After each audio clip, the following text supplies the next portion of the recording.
Buenos días, tardes, noches. Agradezco que escuchen este episodio sobre el tema de psicoprevención. Esta es la tercera de 3 partes, donde les hablaré sobre el papel del psicólogo en la situación de desastre o emergencia. En el episodio pasado hablamos de las acciones que realizamos los psicólogos durante el siniestro, lo que se denomina primeros auxilios psicológicos. En el episodio presente les hablaré sobre lo que se denominan niveles de intervención. En parte repite lo que ya dijimos y agregaremos el después del evento traumático. Recuerden que estos son solo episodios informativos para público en general. No pretenden ser formativos para público especializado. Para ello se requiere una capacitación bien programada y certificada. Si consideran que este tema puede serles de utilidad a alguien que conocen, recomiéndeselo. Compartan con sus redes, suscríbanse y comenten. Recuerden que la interacción en el video permitirá que sea más visible. El tema que traigo para ustedes hoy, que se denomina los niveles de intervención, que los que estudian todo lo relacionado al comportamiento durante una situación de desastres han realizado una serie de manuales para que nosotros podamos saber qué se realiza o cómo se actúa en cada una de las situaciones. Como dijimos en el primer programa, es un tema muy amplio, lo que denominamos psicoprevención. No solamente se ciñe a la situación propia del desastre, sino que tenemos el principio de la prevención. Por lo tanto, ese momento previo a cualquier situación grave de estrés, de desastre, de emergencia, nosotros tenemos que estar preparados. Y para ello le llamamos el nivel de prevención 1, que sería el de informar. Generalmente los dividimos por números romanos y en este caso lo que tenemos es el primer nivel, que se llama difusión. En este nivel el objetivo es mejorar la cobertura de la información, tratar de llegar al mayor número de personas. Se realizan actividades que se denominan psicoeducación y se intenta disminuir la incertidumbre. Un ejemplo de esto es el simulacro, que en México realizamos, ahora ya se hace 2 veces al año, pero que básicamente la idea es que si sabemos lo que tenemos que hacer, entonces vamos a disminuir la incertidumbre.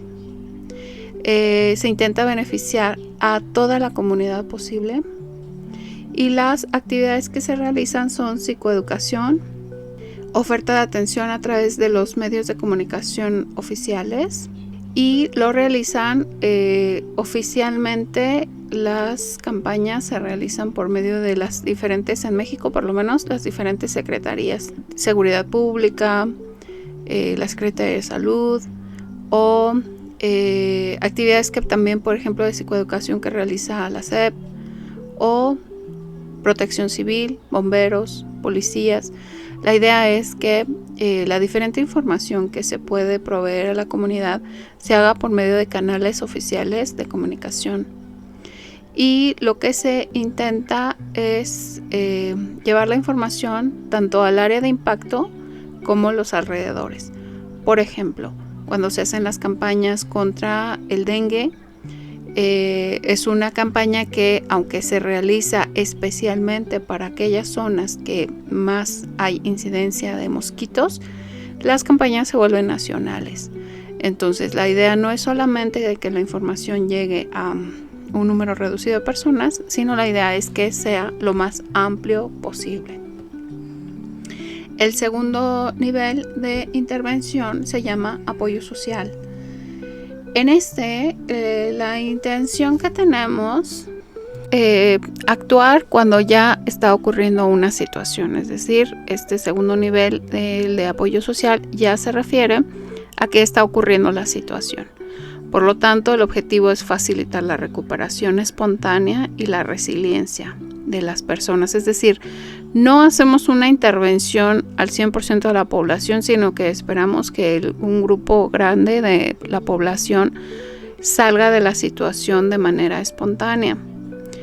Hay que identificar y derivar a los que sí pueden verse afectados por la emergencia, especialmente emergencias relacionadas a la salud mental, o que pudieran estar en algún riesgo de desarrollar algún trastorno psiquiátrico.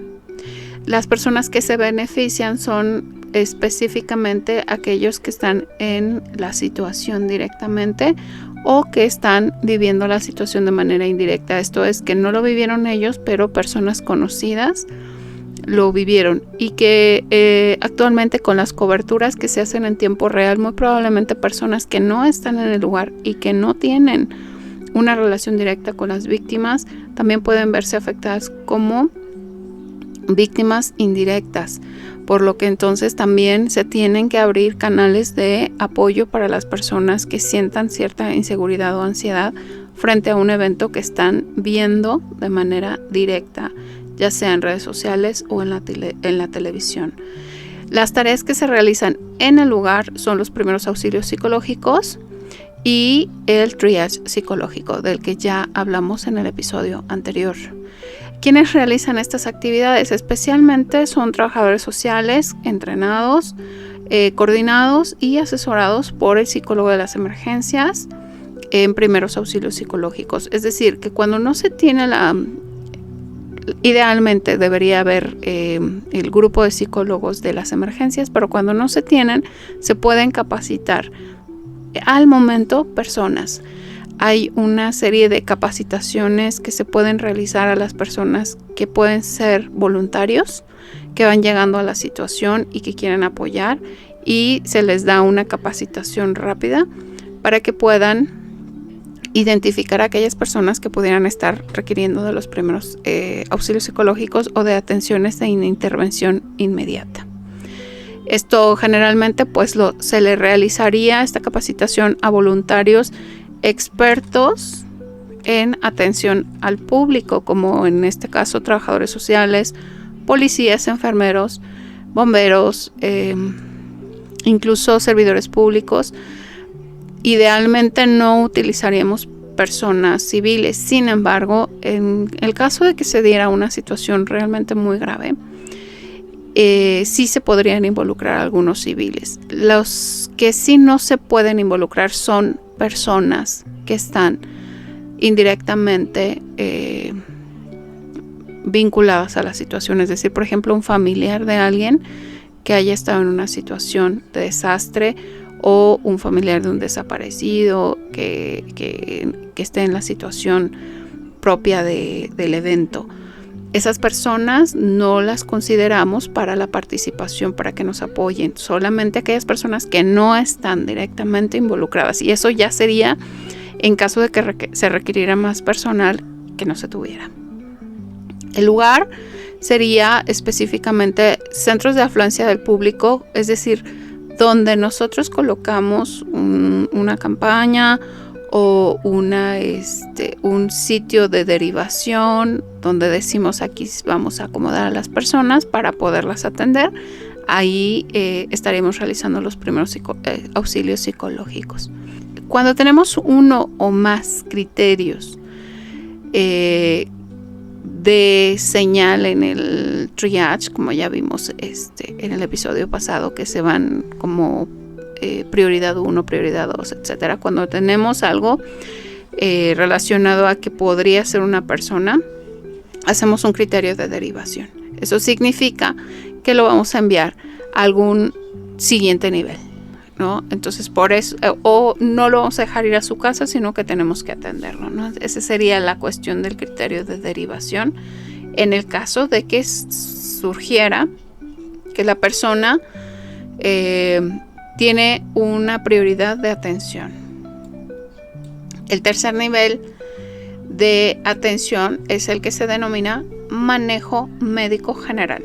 Esto quiere decir que nosotros ya hicimos los primeros auxilios psicológicos, ya derivamos a las personas y estamos viendo que las personas pueden estar en un estado de shock, de crisis nerviosa, de ataque de pánico, de síntomas de ansiedad, etcétera. Cuando nosotros tenemos una serie de síntomas, entonces lo que se debe hacer es estabilizar los síntomas.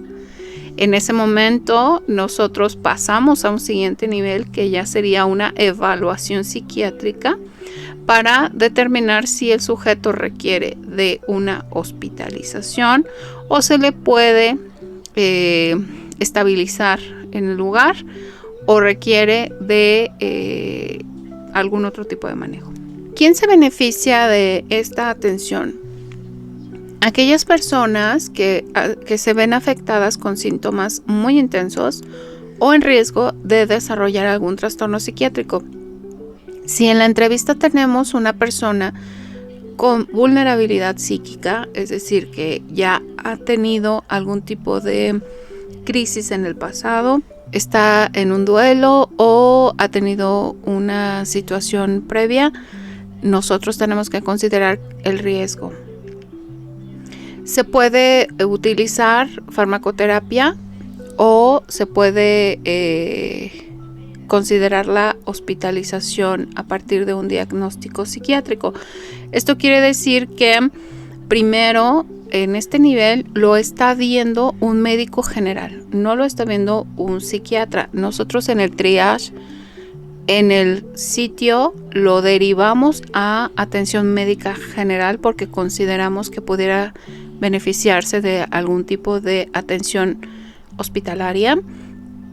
Ellos deciden si el paciente requiere de algún tipo de medicación para estabilizarlo, y si notan una serie de signos que pudieran derivar en una situación psiquiátrica, entonces se solicita una evaluación psiquiátrica para generar un diagnóstico psiquiátrico. De aquí, quienes realizan estas actividades generalmente son los médicos de urgencias. Esto ya sería en una situación donde hay médicos de urgencias o si hay un puesto de evaluación en el lugar, de evaluación médica, o ha sido derivado a un hospital.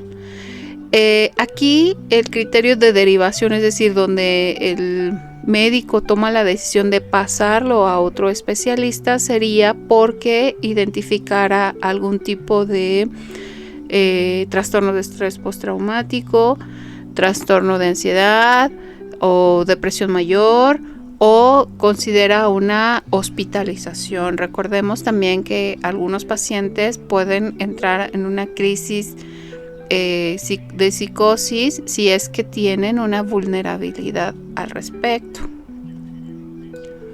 El cuarto nivel sería un manejo psiquiátrico general.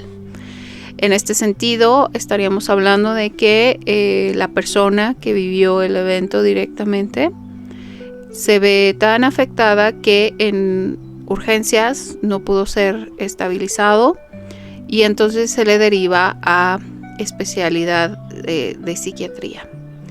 Aquí sería porque hemos identificado que se ha establecido ya un trastorno psiquiátrico. Es posible que esto no ocurra el mismo día en el que estamos atendiendo a la persona. Podría ser que ya pasaron 2 o 3 días y la persona aún no se recupera y por lo tanto se requiere de una atención psiquiátrica. Aquí lo que vemos es que un psiquiatra general lo va a atender un trastorno de estrés o un trastorno de ansiedad o una depresión o una activación de esquizofrenia si es que el sujeto ya la tenía, o bipolaridad si es que el sujeto ya lo tenía como un trastorno previo. Y entonces lo que realiza el psiquiatra pues será una psicoterapia, generalmente cognitivo-conductual, y farmacoterapia si lo considera necesario. Quienes realizan esto ya es un especialista en psicoterapia centrada en el trauma y farmacoterapia, es decir, un psiquiatra que tenga una formación específicamente relacionada al trauma. Esto ya se realiza en algún centro psiquiátrico general. A veces tenemos la situación de que el paciente desde el hospital es derivado y en otras ocasiones al paciente se le da de alta en un hospital general y se le pide que saque una cita ya en psiquiatría. Dependerá mucho de si su red de apoyo lo acompaña para continuar con este tratamiento.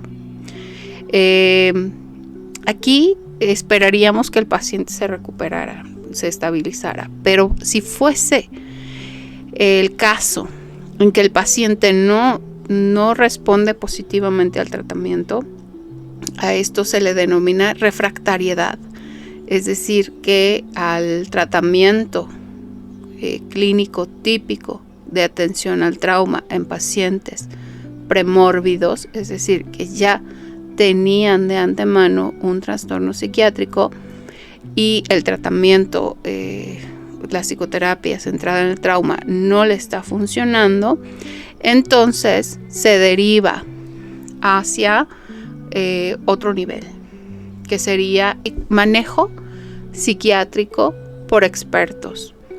Aquí generalmente se trabaja con pacientes refractarios, es decir, los que no responden positivamente al tratamiento típico, y esperamos que quien atienda a estas personas sea un terapeuta experto en trastorno de estrés postraumático comórbido a algún otro trastorno relacionado, es decir, que no solamente es por estrés postraumático, sino quizá estamos hablando de un paciente con esquizofrenia que vivió un trauma, entonces tiene que ser especialista en esquizofrenia y TEPT, ¿no? Si tenemos un paciente con depresión mayor y un trastorno de estrés postraumático, entonces esperaríamos que el psiquiatra que lo atiende es un especialista en depresión mayor en pacientes con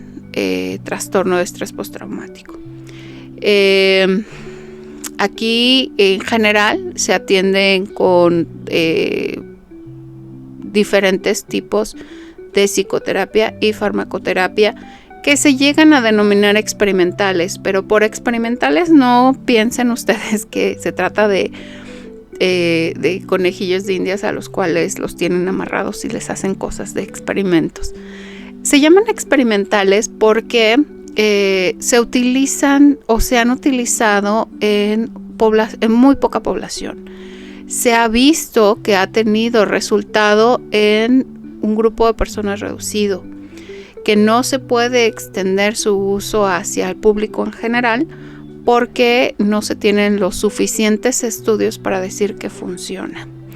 Aquí la cuestión es que en muchas ocasiones este tipo de tratamientos son tratamientos de innovación, son tratamientos que vienen de otros países y no han sido totalmente, no existe mucha gente capacitada para aplicarlos y por eso es que se suelen denominar experimentales, porque no hemos tenido la suficiente gente que los ponga a prueba y que publique al respecto para que podamos decir que nuestra población también funciona. Esto ya se realiza en centros especializados, es decir, en clínicas especializadas donde se atiende al paciente específico.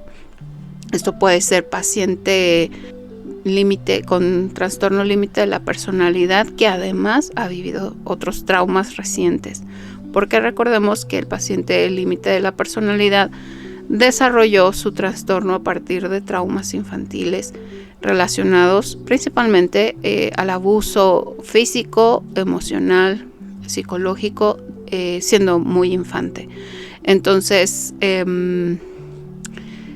cuando se tienen estos especialistas, bueno, se puede derivar ahí. Lo importante es que debemos saber que se intenta desde el programa o desde la visión de la atención de psicoprevención, es que el paciente no se le debe dejar y siempre se tiene que buscar una forma de atenderlo sin que sea una situación como de que pues lidie solo con su experiencia traumática.